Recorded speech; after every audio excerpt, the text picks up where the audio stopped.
the spring, education reporter Mandy McLaren began researching a Braintree student who has not been in the classroom this school year. What she found opened an investigation that has uncovered many students in Massachusetts who cannot go to school. Mandy joined us with more. Mandy, when it comes to children in the state of Massachusetts, what is guaranteed to them for their education? They are guaranteed under law the right to a free and appropriate public education in the least restrictive environment, regardless of disability. And that's a lot of jargon, right? But it's another way to say that if you're a school-age child, you get to go to school. And you get to go to school in the way that works best for you, even if your disability makes it difficult for you to go to a regular school, which is the case in the children that we're talking about today. Now, with your research, what did you find that shows the state isn't living up to the law? So I have been talking to clinicians across the state about what's happening with young people and anxiety. And more often, children are refusing to go to school because they're so anxious about it.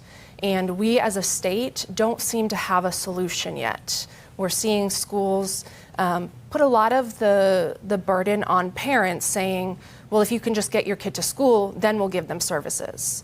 And so when we look at the breakdown there, really there's not the collaboration that you would expect to see. Before we get into some of the examples of this breakdown, is this a new phenomena? It feels like kids might have always been a little anxious or had anxiety. Absolutely not new, but I can say, according to the clinicians that I've spoken with, the acuity or severity of the problem has gotten a lot more intense since the pandemic. If you think back to that time out of school, we had a lot of young people that missed life's milestones, and a lot of those milestones are trial and error, where you need to go through something and fail and then realize it's not the end of the world. And for a lot of children now, they haven't had those experiences, and the thought of going to school and being in that high pressure environment and potentially screwing up or embarrassing themselves is so bad that it caused them to have these physical manifestations of anxiety, from headaches, stomach aches, muscle tension, a whole range of symptoms. One such child that you write that has felt these maladies and deals with severe anxiety is a young man named Hunter.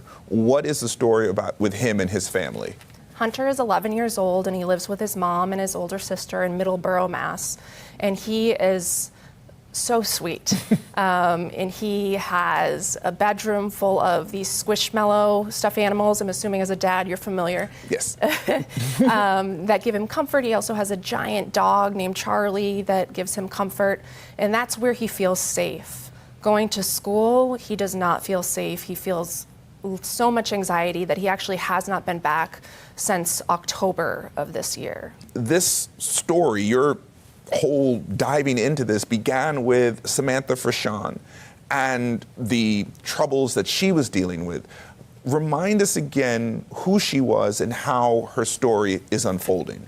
Yeah, Samantha is 14 and she lives in Braintree, Massachusetts, and she has very similar struggles. She has such bad anxiety that the idea of going to a regular middle school, where she should be, she's an 8th grader, has caused her to have complete panic attacks and needing to be taken to the hospital by an ambulance.